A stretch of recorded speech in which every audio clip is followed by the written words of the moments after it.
Muy buenos días, muchas gracias por estar con nosotros en el estudio de la lección. Quiero recordarte que durante este trimestre, el último de este año, estamos estudiando este tema muy importante que lleva por título Viviendo la vida cristiana de la serie Tesoros de la Verdad, parte número 4. Y en esta semana que ya hemos comenzado, tenemos un tema muy interesante. El tema de esta semana lleva por título Según el orden de Melquisedec. Y ya hemos visto estas cosas interesantes acerca de esta orden que solamente se aplica a Jesús. Muy bien, pero antes de continuar y adentrarnos al tema del día de hoy, quiero invitarte para que juntos vayamos a la palabra de Dios y leamos el texto que se encuentra allá en el libro de Hebreos, en el capítulo 6, el verso 19 y el verso 20, la cual tenemos como segura y firme ancla del alma, que penetra hasta dentro del velo, donde Jesús entró por nosotros como precursor, hecho sumo sacerdote para siempre según el orden de Melquisedec. Con este pensamiento en nuestra mente, quiero invitarte para que juntos podamos tener una oración. Acompáñame. Padre eterno que está en los cielos, santo y bendito sea su nombre. En esta mañana queremos agradecer por el descanso que nos ha dado, por la luz del día, y ahora queremos pedir que su bendición nos pueda acompañar. Pedimos que nos guarde, quede con nosotros, pueda ayudarnos en el estudio de su palabra, su buen espíritu pueda instruirnos y grabar las palabras en nuestras mentes, de tal manera que podamos vivir según lo que aprendemos. Guárdenos ahora, en el nombre de Jesús. Amén.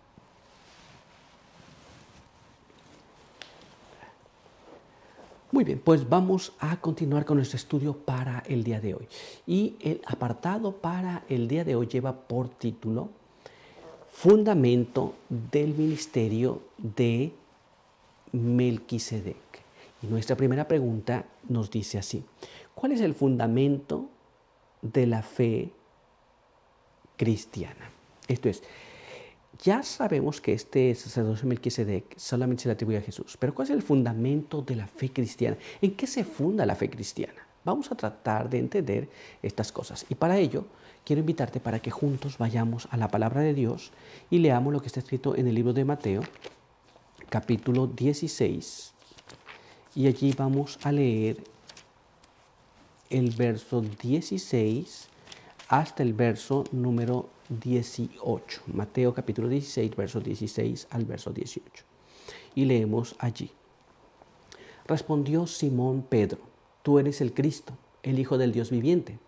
Entonces Jesús le dijo: dichoso eres, Simón, hijo de Jonás, porque no te lo reveló carne ni sangre, sino mi Padre que está en los cielos. También te digo que tú eres Pedro, y sobre esta roca edificaré mi iglesia, y las puertas de la muerte no prevalecerán contra ella. Cristo, sobre quien se edifica la iglesia, es, según lo que leemos allí, el Hijo del Dios viviente, el Cristo, el Mesías, el que habría de venir. Sobre quién se edifica la iglesia. Muy bien, el fundamento de la fe cristiana. Pero vamos a ver qué más nos dice la palabra de Dios. Así que vamos a leer lo que está escrito en este siguiente párrafo. Este se encuentra en 1 Corintios, capítulo 10. Y allí leemos en el verso número 4.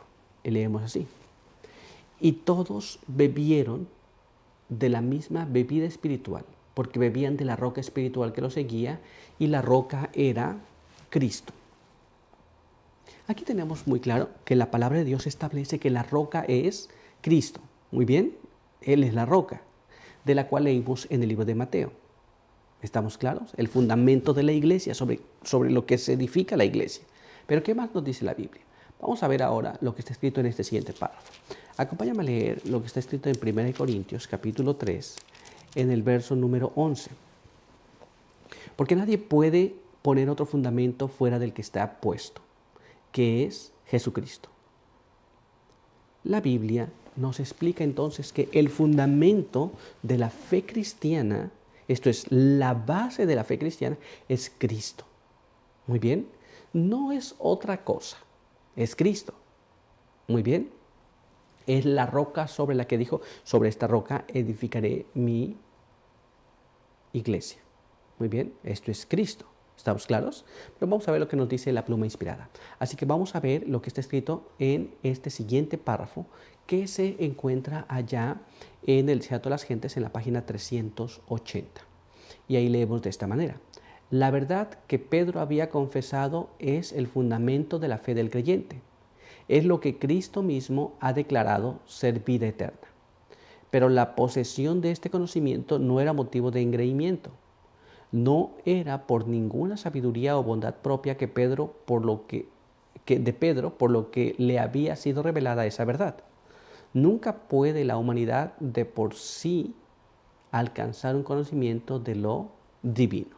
Muy bien, entonces Pedro había declarado el fundamento del cristianismo, que era Cristo siendo la base de todo. ¿Cuál es la base o cuál es el fundamento del cristianismo? Cristo Jesús, la roca. Muy bien, ¿estamos claros? Pues vamos a continuar y vamos a ver ahora lo que nos dice nuestra siguiente pregunta. Acompaña. ¿Cómo sabemos que el fundamento no es Pedro? Bueno, hay algunas personas que piensan que Pedro es el fundamento. Algunos se puede confundir si lee el texto, pero ¿cómo sabemos nosotros que el fundamento no fue Pedro, nunca ha sido Pedro, sino siempre ha sido Cristo? ¿Será que podría haber tal confusión? ¿O la Biblia es muy clara? Vamos a ver lo que la palabra de Dios nos dice. Vamos a leer este siguiente párrafo que se encuentra allá en el libro de Mateo capítulo 16, verso número 21 hasta el verso número 23. Y leemos aquí.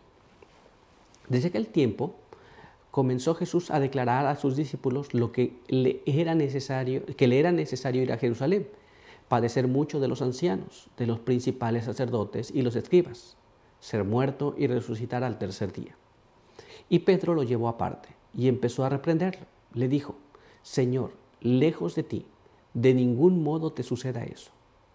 Pero Jesús, volviéndose, dijo a Pedro: Quítate de delante de mí, Satanás. Me eres tropiezo, porque no piensas como piensa Dios, sino como piensan los hombres. Ahora pensemos por un momento. Recuerda, el fundamento es Cristo. ¿Sobre quién se basa la iglesia? ¿Sobre quién se basa el cristianismo?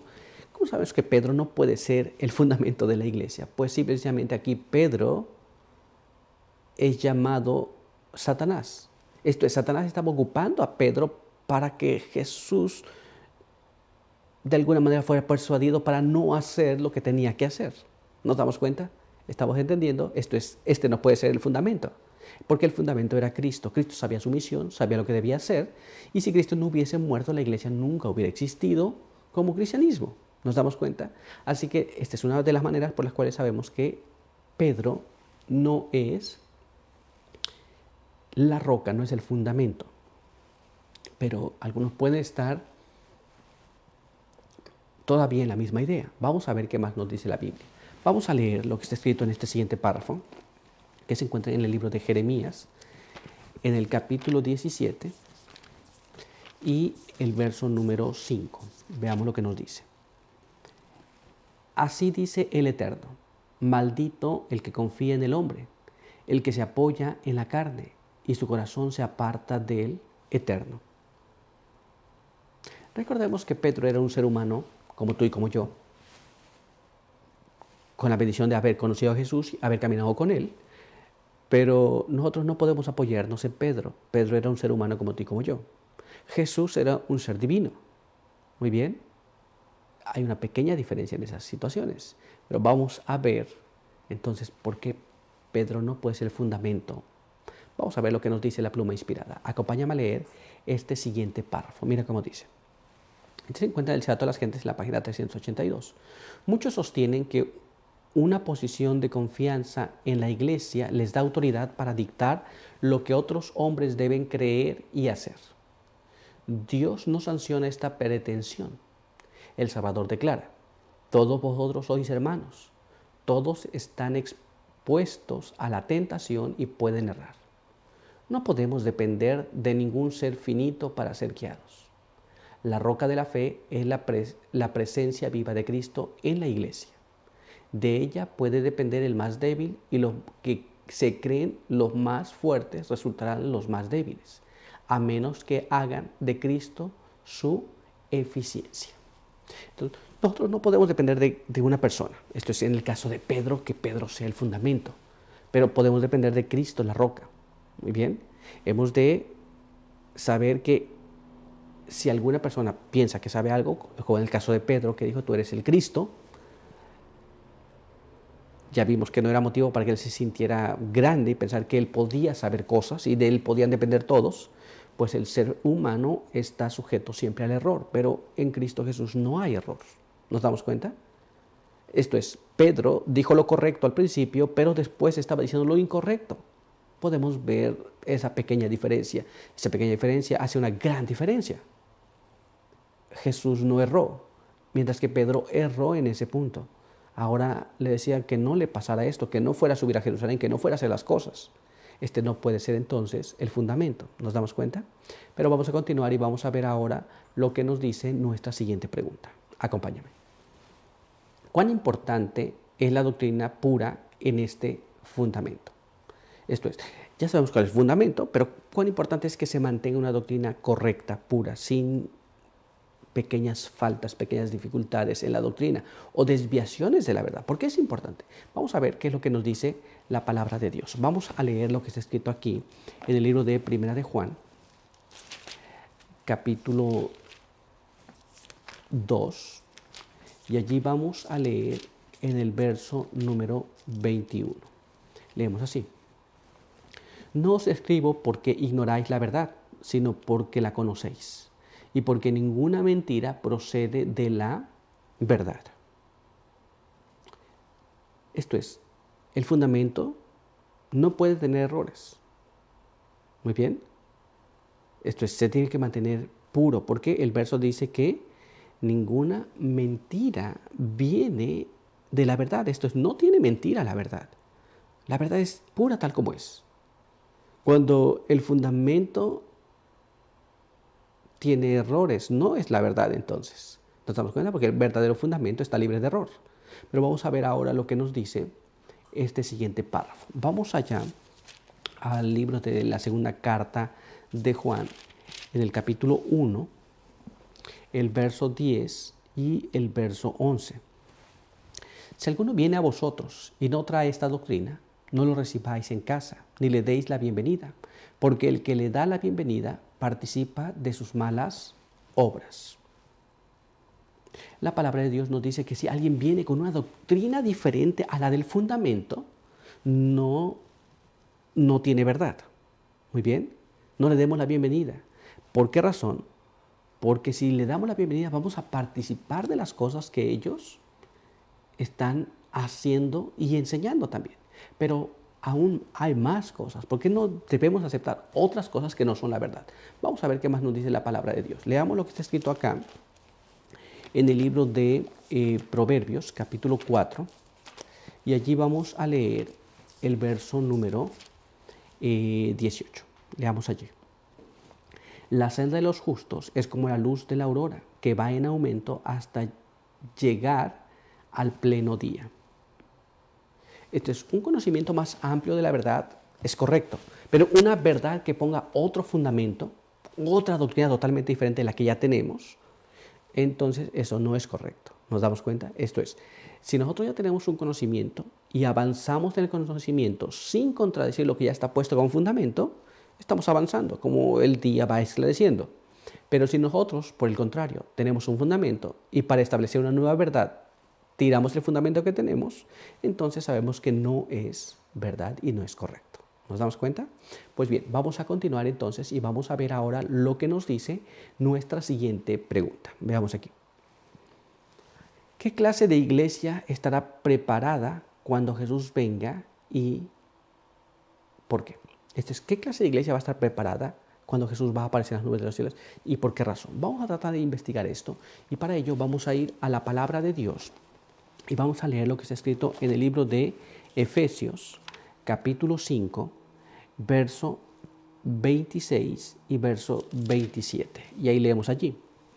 Para santificarla y limpiarla en el lavado del agua por la palabra para presentarla para sí una iglesia gloriosa, sin mancha, ni arruga, ni cosa semejante, antes que sea santa e inmaculada.